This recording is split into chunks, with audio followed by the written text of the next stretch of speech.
That's a gay-ass podcast. What? That's a gay-ass podcast. A what? A really, really, really gay podcast that we call That's a Gay-Ass Podcast. That's a gay-ass name for a gay-ass podcast. Welcome back to That's a Gay-Ass Podcast, a podcast that asks, whose fault is it that you're gay? It is me, Eric Williams, and y'all are in for a treat this week with Dominick Whelton, the very handsome, the very charming content creator who is making content both spicy and otherwise. His YouTube channel is excellent. He's an amazing follow on Instagram.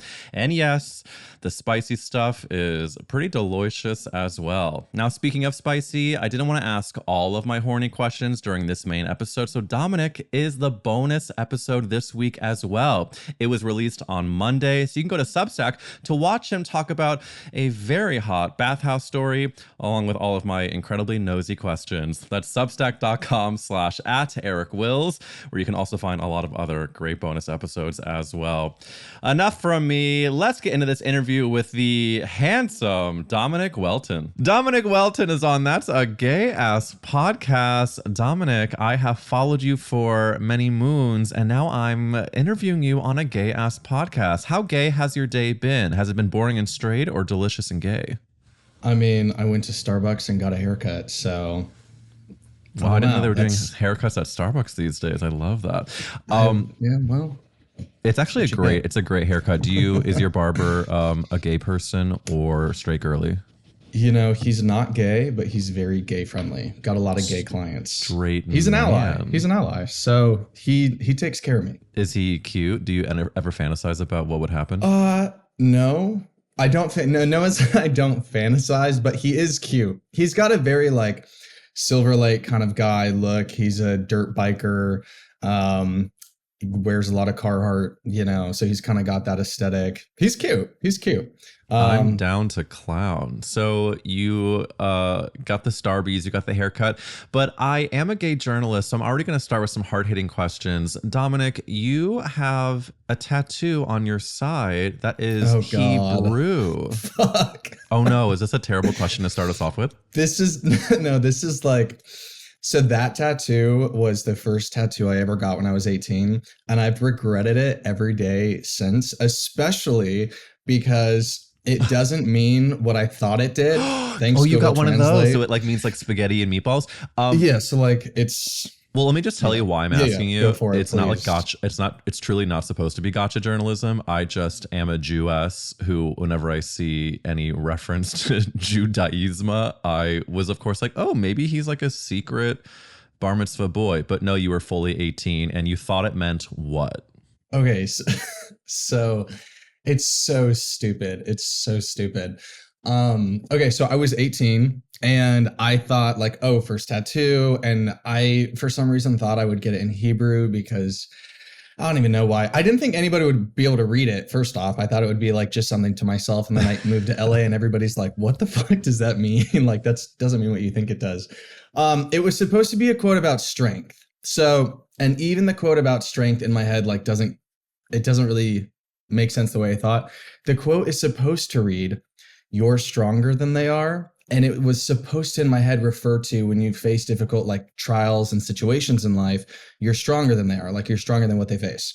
It's not talking about like other people or anything, but I guess it reads, "You're strong, they are." That's at least what people have told me who can read it. And so I just keep it, covered up. And it was... Well, it does look good. Very good. It could have been a lot worse. At least it doesn't mean like... I don't know, like anything else. It could have been something either stupid or offensive, but it's just like grammatically a little incorrect. Thank God that's the worst that it got, because you are stronger than they are. They are stronger than they are. Yeah, it sounds really pretentious, I think, when I have to tell people about it. But don't you think at 18 years old, you're allowed to forgive your 18-year-old self? I think that's the most important. You have to lesson. have some grace. Got to have some grace for them. Well, that's a part of what we do on this podcast is try to like give grace to our younger gay ass selves. So before I ask you the famous podcast question, can you tell any of the listeners who don't know, obviously you are an incredible creator online. Your YouTube videos go way back and they're really excellent. And you've got an excellent OF what's the journey though? 18 years old to now, where were you geographically at 18? And how did you become the gorgeous gay ass hoe you are today? I born in Vermont, grew up in SoCal. I grew up mostly in Temecula, which is in between San Diego and Los Angeles for people who aren't familiar. My family was not religious or really conservative, but when I was in 5th grade, my best friend at the time, his parents were senior pastors of a church. So I got like sucked in heavily for over a decade. Shit. I used to like teach at conferences and camps, and I was like heavily involved. I worked there. I thought I was going to be a pastor, like this whole thing. Towards 18, I graduated at, I think 17, because my birthday's in September. Graduated high school, and I'm like, I don't know about some of this stuff. It's not really aligning, and people couldn't answer my questions, and there was a lot of stuff that kind of went down. I left my church at 19, I think. Kind of was like this fallout in a way. And then I came out at 20, I believe. And that was a fast fall from grace, as they might say. Well, I knew I was gay, but it just like, you have one of those moments where you realize you have to put yourself first. And I was like, nothing is more important at this moment in my life than my own happiness. And I can either go down 2 paths right now. I can either stay exactly where I've been, surrounded in this little bubble of people, have this be my entire life, or I can like see what else is out there, Yes. And thankfully I have an insanely supportive, loving family who has my back through anything. And so I knew I could rely on them, even if I kind of lost everything else. So I came out at 20, and then YouTube was like I don't know if it was a bigger thing back then, but it was different. There was a different culture. And this is right around the time when coming out videos were a thing, Troye Sivan had his, and then everyone else. And so for the first time in my life, I kind of had something to look to from people that were my own age, like, oh, this is kind of what other people are doing. And that gave me some confidence. And then I started my own channel like 12 years ago. I think one of my first videos was my coming out video, and then moved to LA, and that was over a decade ago. So I think I've been in LA for about 11 years now. And now I live a very gay life, thankfully. Thank God. I mean, was it a mega church that you were a part of? Like it wasn't a mega church, but it was like a non-denominational Christian Pentecostal kind of church. Were they okay with gay people, or were they telling us we were going to burn? They didn't talk about it that much, but if you asked them about it, they were like, well, look in the scripture, it's wrong, and it says this, and that. And the reality is you don't really understand when you're so young, but the people that are quote unquote leading you, they don't know anything more about life than you do. And most of them are, at least where I was, uneducated in a lot of ways, and just repeating doctrine that they don't even understand. And so it's a lot of like one-liners and what feels good to say. And, and I think people love going to a space where there's community, and the community aspect of church, I think, can be good for a lot of people. But unfortunately, a lot of things that you're taught can imprint on you so much shame and guilt and all of these things that you have to recover from later as an adult, if you get to the point where you can actually work through some of that stuff, Yeah, that's true. Some people are not even able to get to the point of unlearning that. They're just in those bubbles of I'm meant to suffer forever. But I do think it's like a privilege to be able to like move past that, because at the end of the day, a lot of gay people, I think, know deep in our gay guts that we're meant for bigger lives. Not bigger like in any sort of, I mean bigger in just like bigger experiences, like a range of experiences. And you were like, I think I deserve more. And thank God you listened to the gay siren call. Well, Dominick, I am going to ask you the famous podcast question, because I feel that in my bones. So that question is, whose fault is it that you're gay? Who do we blame even, babe? I had 2 answers to this. Okay. Obviously, we have Chris O'Donnell from the 1997 Batman and Robin film, of course. But you know what? And I feel like this is a very common gay experience when you're younger. Just walking through the underwear aisle. like a Target or something like that, and just seeing all the like the models and their underwear and the bulges and stuff like that, something just sparks inside of you, and you think, huh, I think there's more to life here. There's gotta be more to life. It's so. We might actually say there's crossover between Chris O'Donnell and the underwear aisle, because the underwear aisle is showing us the quote unquote perfect man. You see like a bit of ab, of course you see bulge, and Chris O'Donnell in that suit was giving ab and bulge. It was nips. insane. It was insane. Whoever was the costume coordinator was clearly gay, or they knew what they were doing.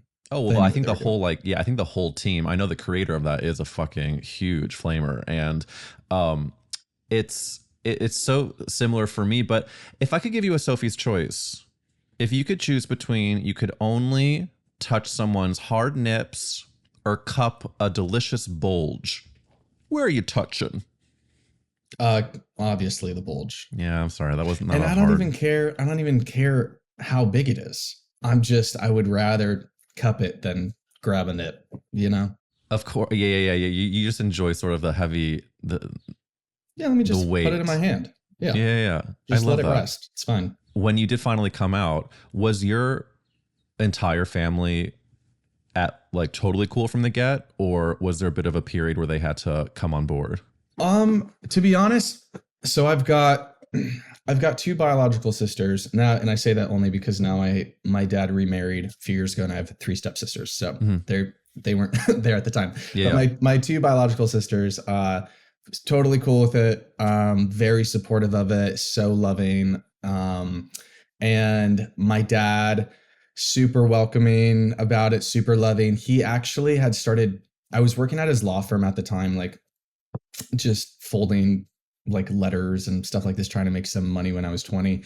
And he would bring me back magazines from the courtrooms that he was going to. And there was always 1 or 2 of like the gay magazines, like Gay Lifestyle or Out. I don't know what it was at the time, but he was like sneaking those in there. And so I came out to him, and he instantly just like hugged me, gave me a kiss. And he's like, of course, I love you. And I'm like, did you know? And he's like, fuck yeah. I'm like, since when? And he's like, since your last girlfriend. And I was like, oh shit, okay. When was your last girlfriend? It was, so I came out, I think at 20. So she broke up with me at 17. I think we dated for a year and a half. And then she was like, I can't do this. And she knew deep down. I think she did. She reached out to me after I came out and was like, hey, like, I kind of figured, but wish you the best. And then she actually came to visit me a few years after that, and we went to the Abbey together in Los Angeles, went to some gay bars, and we're friends on Instagram, and I'll message her off and on, and check in and make sure we're doing well. So she's amazing. Well, I want to shout out her, because the girlies that dated us gays really were doing the Lord's work, and were our safe spaces. But also shout out to your fucking dad. I mean, to slip in some gay mags and to give you that kiss and say, of course I love you and I knew, like, there are so many dads that are obsessed with masculinity, and I don't know, you present as someone who like would make sense in a church environment. You would make sense with having a girlfriend. Like another dad would be like, no, that's my fucking son who's supposed to be straight and do the straight things that I did. But he sounds like he just immediately embraced you, and that is a good fucking dad. Yeah, we have an amazing relationship. And growing up, we didn't have the best at times, because he's like a lawyer, and he can be, at the time, he could be very like matter of fact and stern and like all of these things. But at the end of the day, one thing he would always tell us as kids is like, there's nothing more important than family. He's like, family always comes first. And so for him, he's like, I don't care what my kids look like, who they date, whatever. Like, it's your job as a parent is to support them and show them love. And, he's real with us if we're making like stupid fucking decisions. He's always going to be honest with us, but he's always going to support and love us first. And so for that, I've always been incredibly grateful, because, like growing up and going through like the church and all that stuff, I saw these other parents that were really involved, and I had kind of always been like, oh, I wish my parents were like this. And I would like, there were other people that I idolized, and I didn't realize at the time, like how good I actually had it until I stepped out of the environment. And when real life came along and I wanted to be who I was and all this stuff, I was like, oh, all along, like, no, they were actually the example. And I was just kind of sucked into something else. And now I look at those parents and their relationships with their kids are not good. I'm And sure they're fucked. there's people I went to church with who have other lives that I know are gay and are closeted. And it's just like, they've never had that ability to kind of be themselves. And so I know I'm incredibly blessed and lucky to have that, because it's a privilege. The fact that parents can let their kids do the searching, like your parents let you do the church thing and then find your way out of it, and like my parents let me do as much theater as I wanted, but sort of gave me my own space to explore. It is a really great thing that parents can do. But I'm sure your family, since your dad is so into like the family unit, I'm sure they really were a huge part of your cancer journey when you were diagnosed with testicular cancer. Was that just like a moment where they really rallied around you? Yeah, I mean, that whole thing was so crazy. How did you find out you had cancer? Can you help any of us people with balls? So that whole thing was so crazy. So I knew something was wrong. I think I was diagnosed in 2017. 2017, like October. And I had been taking myself to doctor's appointments for about 2.5 years prior, because I knew something was wrong. And none of the doctors were able to diagnose what it was. They were like, oh, you just, it's epididymitis, which is this thing with the vascular, in your veins, and then it's this or it's that, and they're like, you'll be fine. Like, no one took it seriously. Can you say what like the what was wrong for two? Because the reason why I'm getting a little nitty gritty is that I've had what I'm about to tell you, I have not even told my family, because I didn't want to give them this stress. So like, if any of them are listening, I'm great, we're good, we're gravy. Right. But I had also something down there that they said was an epididymal cyst, and then they did not know what it was after that. And I've had 3 ultrasounds, and I've basically been cleared 4 now. But okay, amazing. Yeah. So we were kind of in the same situation, not to scare you, but like I was kind of in that situation, and but I never felt anything. Like I didn't feel a cyst. I had pain, and I had pain in like my left one's gone, but so it was probably coming from that one. But I had I had pain, and then my testicle became really sensitive. And so it's like, I couldn't really like mess around with it, touch it, whatever. And then there was a period where I started getting nervous, and I was like, okay, I need to take myself to the doctor. So I went to the doctors. They did a lot of feeling, because I went to see urologists, and they were like, nothing's there, you're fine, you're healthy. And so that happened for about 1.5 years. And then I was like, well, this is getting worse. This sensitivity is getting a lot worse. I would be, occasionally like hooking up with a guy or something like that. And, if they went near my balls, like when they touched that one, I was like, fuck, and I felt bad. I don't want to like ruin the moment, but I'm like, you can't, like, it's too sensitive. Like, you can't touch it. And then, I took myself to about 2 more ultrasounds over the course of, that following year, nothing. And then all of a sudden it was like, it felt like overnight, but when I felt my left testicle in the middle of it, I felt what felt like a marble.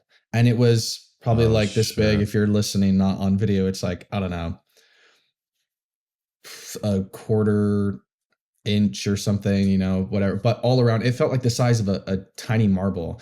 And I was like, oh, that's something. So I went to, this is how crazy it was. Because I'm taking myself to appointments by myself. I go to the ultrasound tech, and they're not allowed to tell you, the tech isn't supposed to tell you anything. That's how it goes. And I know that, but she did it. And then I said, just be real. I was like, girl, be real with me. Like, I've been doing this for a while. Like, is there something? And she goes, don't worry, it's nothing the doctor can't fix. And at that point I knew, oh, okay, so there's something. And she's like, I'm just telling you because like I have a son of my own.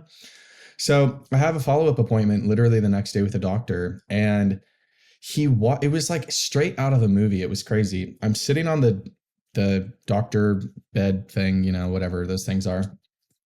And he walks in and he says, all right, so we're looking at cancer. Just like completely without saying anything else. And I say it was like a movie because it was one of those things where in a movie someone says something and you just completely tune out. Like he kept talking, and I was like, my brain just kind of shut off. I didn't really know, which sucks because in that moment you need to know what the doctor's saying. And most of the time I'm like not comprehending what they're saying to the degree I should to like relay back to my parents or something. And so I was in surgery within 2 weeks, I think. They did surgery, removed it. And I didn't have health insurance at the time. So I had fallen under like the free health insurance. Thank God. Like, I don't know if it was Obamacare or like whatever. So it was covered, but it was like in this dingy fucking bunker of a hospital cellar. And the guy like stitched me up with staples. And I was like, why? Is this the Middle Ages? Like, what are we doing here? And he was like, well, I did that so that my students can take out the staples and learn. And I'm like, fuck you, dude. Like, stitch me up like how it's supposed to be. So, it did that whole thing. And yeah, I mean, that's kind of how it went down. And then I had to do a little chemotherapy and radiation. Not a lot, just I believe it was 1 or 2 really intense sessions. And then it was done. So I got out of that pretty, yeah. I mean, that's the very good perspective when you look back is, of course, to be thankful for how it did go down, because just, the older we get, you just hear so much more about our own friends, family members having health scares and really awful health situations. Then when it happens to you, it does feel so surreal. And I find it interesting that, especially like, as gay guys, so much of our identity can be about sexuality in a way, especially as we like weren't able to live in have our own adolescence. Right. And then as an adult, for you to deal with this, I was watching one of your videos that you talked about. It really affected your self-esteem and your body image. And you were able to, once you did join OnlyFans and actually start to make money, then pay for the surgery to get the implant, which is, I think, kind of a interesting way to look at OnlyFans, because I know that there are people who have judgment and whatever about that type of work, but in a way for you, it had like a much deeper meaning. Yeah, and I think when I've talked about that before, people roll their eyes. They're like, "Oh, really? Like, your OnlyFans has been this like mental health thing for you to help you?" And I'm like, "No, it actually has." Because they didn't give me an implant when they did the surgery. They said it wasn't possible. And then later I found out from another doctor, he's like, "No, they could have done it like at the same time." And so I was like, riding. I think fuck that hospital is maybe how I feel a little bit. Totally. And then so I was like riding with one nut, for 2-3 years, however long it was, 4 years. Well, 17 to 21. So yeah, 4 years.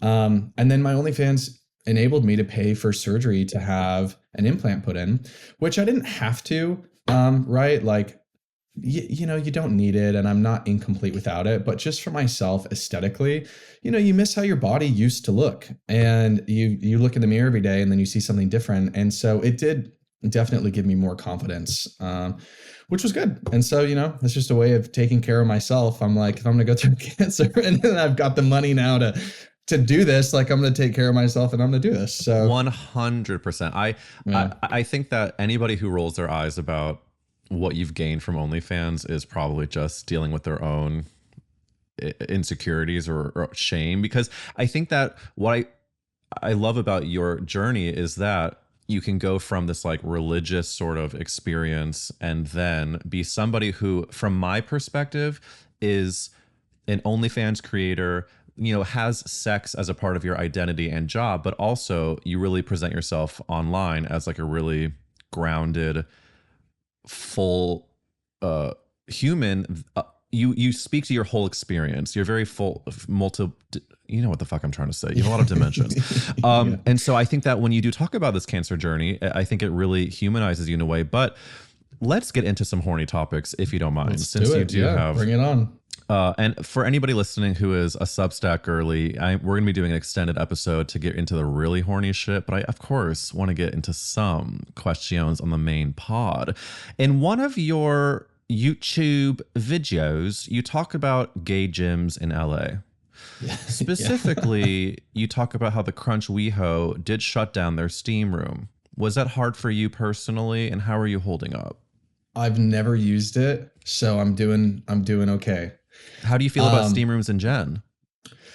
So I've got mixed opinions, but it's just for me personally. I don't have anything against them or what people decide to do in them. Um, my thing is like I I hardly ever cruise. And so if I want to, I'm going out of my way to do it. And if I am going to go have that experience, typically I like to do it not in my city. I want to go do it if I'm visiting San Diego or Palm Springs or abroad, because I can have a fun experience knowing I'm not going to run into people that I know or I see every day. So it makes for a less stressful experience and a more enjoyable experience because there's the promise of something completely new and not the anxiety of, oh, there's my neighbor. There's, like somebody I see every day. And like, so, I have never used it. I've never even used the showers at Crunch. I'm just kind of there to, work out. And it's been like that at every gym I go to. I mean, I used to shower at Equinox and I talked about Heimat in Los Angeles. I used to shower there and do all that. But at Crunch, I kind of just keep to myself.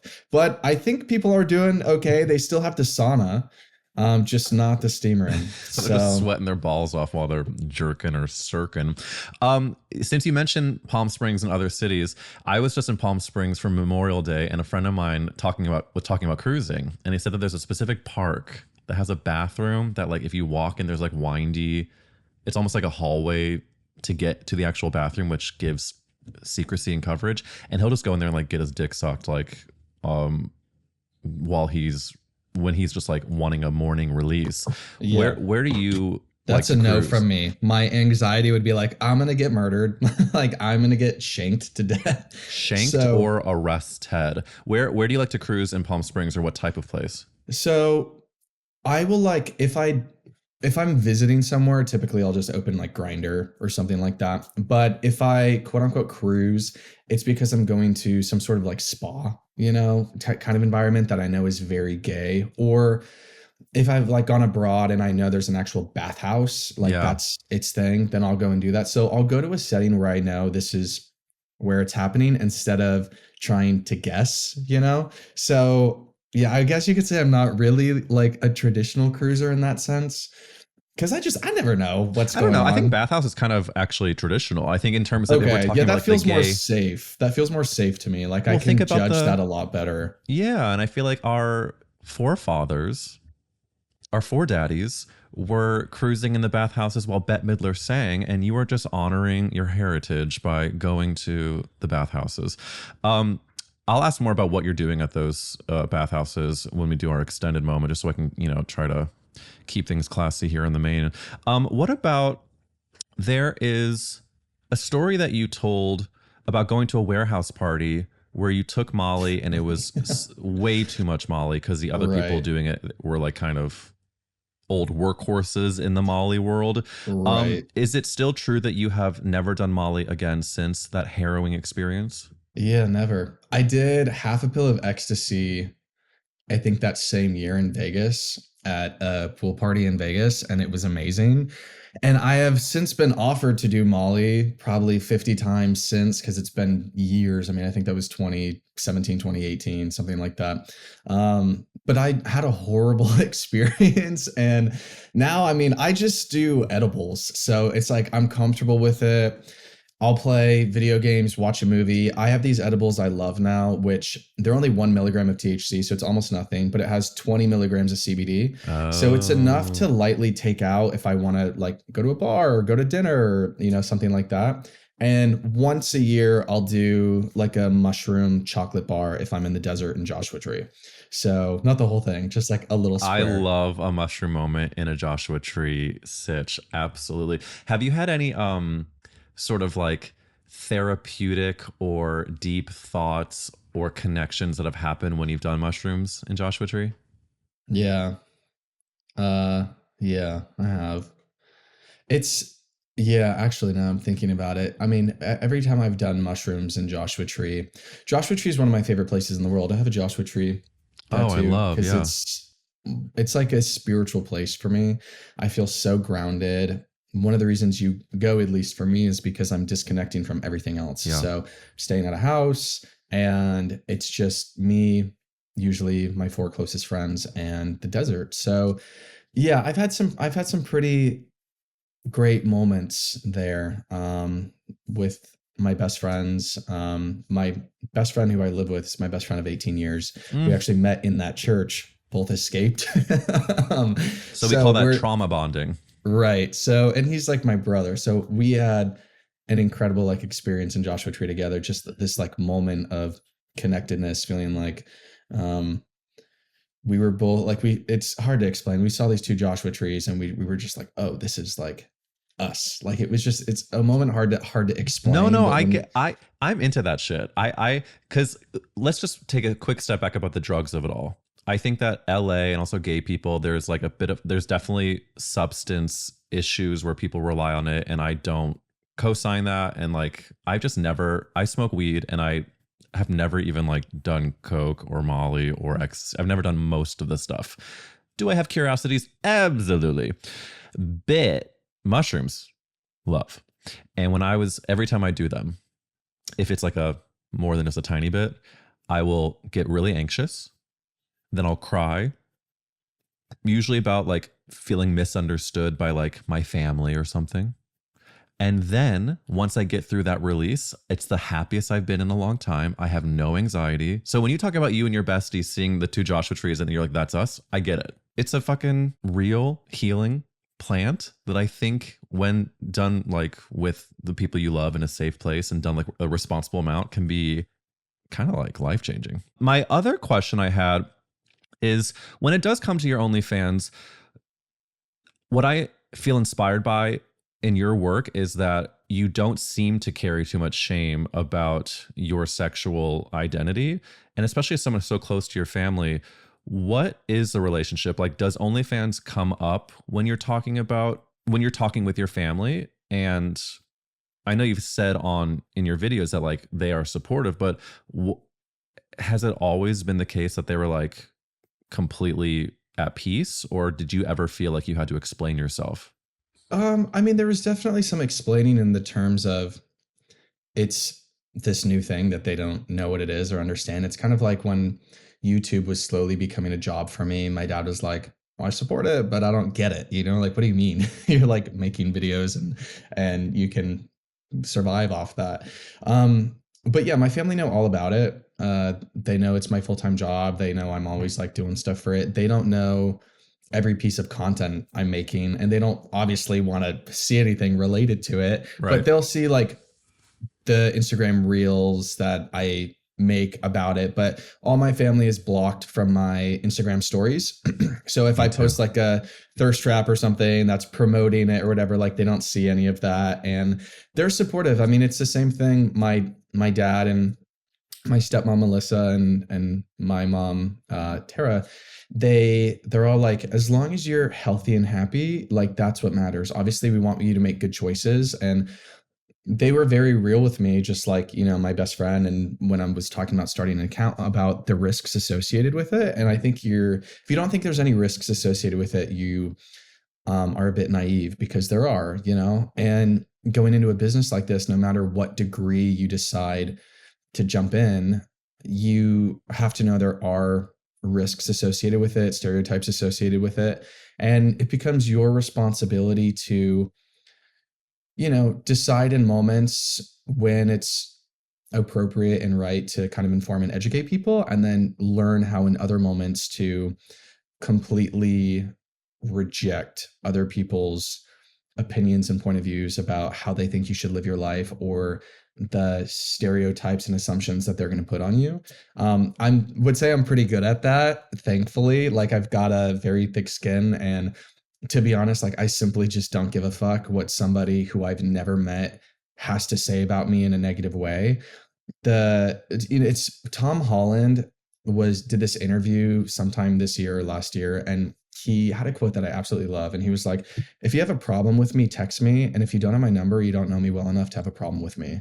Oh, and I was like, I feel that, because my close friends and family will let me know if there's ever something I need to rethink, or those are the people I go to. And I love constructive criticism, like on my YouTube videos. If you guys have thoughts, please share them in the comments. I welcome all comments. Let me hear it. Even like the hate comments and stuff, occasionally it's like, bring it. Like, I don't mind. Share your opinion. It's an open forum, right? Like free speech. Probably comes from though years of you doing YouTube and like seeing Right. people, because I feel like I'm starting to, my skin has gotten a lot thicker over the Yeah. years, and that probably is the same for you. I'm sure Yeah, it was different from the beginning. For sure.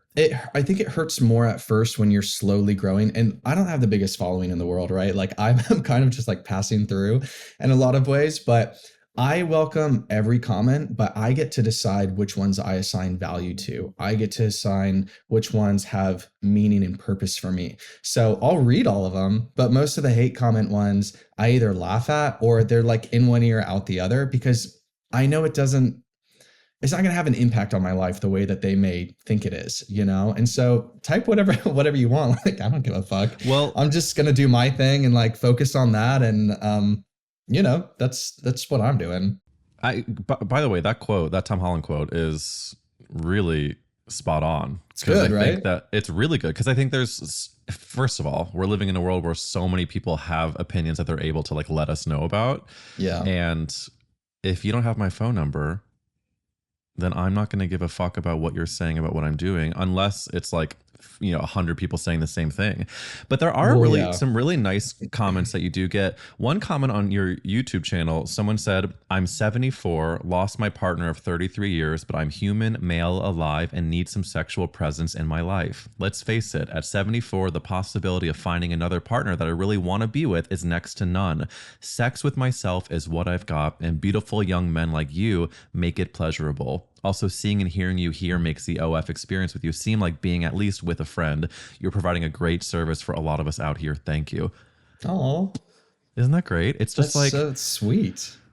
I think people can really judge, look down upon, or belittle any type of creator, whether it's OF or me doing a fucking web series called Confession Hole in a Glory Hole. Like, I was out at a bar last night and someone said something very nice to me about how like that show is not beholden to a brand or like NBC or whatever, and it's like able to actually talk about things in a refreshing way. And it's a compliment that I really like appreciated, because I do think that whether you're a content creator or a comedian or whatever, like sometimes people can say like what you do doesn't matter or it's just easy and stupid, but there are people like that who are watching your stuff, whether it's YouTube or OnlyFans or otherwise, who are like getting very meaningful value out of it. So it probably feels great to know that. Yeah, I mean it's really humbling, because my whole reason for starting a YouTube channel 10 years ago, whatever, was to share my experience in the hopes that it may help someone who was in my position. And I feel like as a creator, I never want to lose that, right? Like you can get so obsessed with, this video didn't perform well on views, or this video didn't get as many comments. And it's like, who gives a fuck? Who literally gives a fuck? Like if one of my videos has 3,000 views, it's like all the people I went to high school with. That's a lot of people. That fills up an auditorium, you know? And when it comes to people's opinions and stuff like that, I mean, yeah, I just don't care. I care about I care about opinions in the sense like I care about the content I put out and if people are getting something from it. But I think what I'm trying to say is, if I'm not for you, that's okay. Like not everybody's going to like me or like my content. It's not going to be for them. They may find it annoying or whatever. That's okay. Don't watch it, you know? But like that, you don't have to, it's not made for everybody. If you get something from it, amazing. If you don't and you hate it, that's okay too, you know? Like I'm trying to learn that. Please everybody, you know? Yeah, no, that's kind of the beauty about putting your own shit out there, is that it is not for everyone, but it is for people who really get your shit. Here's a question I love to ask for people that like, is it an inappropriate question? Yes. But do I like to ask it? I do. And it's talking about money. Okay. You were able to pay for your surgery via OnlyFans money. So obviously you work hard, you put shit out there, and hopefully it seems to be fruitful. What is something that if you like get a big boost in either subscriptions or you're feeling really good financially, how is Dominick treating himself with a purchase, whether it is a clothing item, a food moment, a travel moment, a sex worker? What are you doing? So when I first started my OnlyFans, it was the first time in my life that I actually started to make like good money. Yeah. My YouTube channel, I was doing brand deals and making like a little money from AdSense, but it was only enough to ever keep the lights on. So when I started my OnlyFans, the first big purchase I made was that surgery, which was life-changing for me. And then to be honest, like that first year, I was not financially responsible. And I think it's good to like talk about that because I feel like this happens a lot. Like people make real money for the first time and it's so exciting and you think it's always going to come in and it's not. And, you know, I probably should have put more money away and done other things, but What were you doing? I traveled a lot. I took my parents to Paris for a week and flew them out and did that for their anniversary. I took my best friend to, we got like VIP passes to a UFC fight for his birthday and flew out to Texas and stayed at like the Ritz-Carlton or I'm starting to understand why they're so supportive. Right. right. They're like, yeah, like keep doing, you know, collabs. If you want to get punched in the hole, I want to go to Monaco, bitch. Totally. So I spent it mostly on friends and family and experiences. Like that was my way of really, because like that's living to me, right? Everything else, you know, and I bought some really stupid purchases. Like I bought some like Gucci and Balenciaga shit that I wore twice, and I'm like, this isn't me. Like I bought it because it was the first time in my life that I could, and I'm like, oh, it's like kind of cool to wear. And then now I'm like, I don't give a fuck about any of that stuff. So the first year was a big life lesson for me in what matters and what doesn't when it comes to that, and a lot of financial lessons that I'm so glad I learned in my late 20s instead of later in my 40s. So that was the first year, kind of the type of stuff that I was doing. I can't wait to compare notes with you once I say that I make good money, you know, because I was talking to a friend yesterday who's like making much better money than he was, and he was like, I got to tell you, like, I don't feel like emotionally any different. It's like, because I sometimes think that once I make big money, I will feel X, Y, and Z. And I know that's not the truth, but it is also pretty badass to be able to make money from the content you are putting out, period. And I really, it's very freeing. It's like always been my goal is that freedom of schedule just alone to be able to create content anywhere. I refuse to be tied to somebody else and their permission or rejection for what I can and can't do with my time. So I'll like full transparency, sell shit on the street if I need to not do that. Exactly. That's exactly what I was like gonna say, is that I've been hustling for so many years to be able to have my own schedule and do things like this, and I'm like on the precipice of being able to quit I have a corporate side job that's like very part-time, but I'm just like feeling hungry for that full freedom to fully invest in my stuff. And the people who've joined the Substack have made that, you know, possible. And this podcast is now 4 years old, and it's all like, you know, can take a long time, but I think that's the most exciting part about like making money is the autonomy that you have and control over your own life. It does take time. Like I had a lot of full-time jobs while I had my YouTube channel, and it wasn't until I was about 6 or 7 years in that I was able to move to part-time job and do the YouTube channel. And the only reason my OnlyFans was successful is because I had built a social media presence for almost 10 years. So it's like, it doesn't happen overnight, right? So it's like that 10 years of work built the audience and the foundation to where when I was finally like, hey, I have this, I had X amount of followers already. So like it takes time, and like your path and your journey is like completely your own, you know? So you are on time, like you are on track, like you're not ahead or behind, like you're exactly where you need to be. So I really am breathing that in, and because I need to I think a lot of us are like feeling behind or comparing, or I sometimes see people that I went to college with, and it's not, luckily I'm not like constantly plagued by like compare despair, but you know, there's just moments where something pops up where you're like, oh God, should you be embarrassed at where you're at? And I usually don't, but it's great to hear that your journey like took all those years. Yeah, And it takes as long as it takes. It takes as long as it fucking takes. Well, what's taken me is the next podcast question, Dominick Whelton, that is controversial. I'm going to ask you now, if the world was ending, you could only save one character actress, who would you save? So I don't really know if this is what you mean, but the first person that comes to mind is Cher. Does that count? Snap out of it. Cher is a character actress, and she is a divine answer that we have not had on this podcast, I don't think ever. Tell me, Dominick, what's your relation to Cher, and why are you saying hair? Well, I've always loved, for some reason, the movie Burlesque. So like I just watched it like 2 weeks ago with some friends, and every time I see Cher, I'm like, I just wish she was like my grandma, you know, like no offense to, you know, I'm not trying to be ageist or whatever, but I mean, she is. No, the woman's fully like I would love to have her as my grandma, and I just see her. She's 79. Yeah. Like she gets it, you know, she doesn't really give a shit about dumb things, and she's talented, but she's real. And I'm like, I just respect her, you know? It's like, yes. I also think that you're landing on something important, which is, of course, her filmography, Burlesque being the most important. I think we can all agree.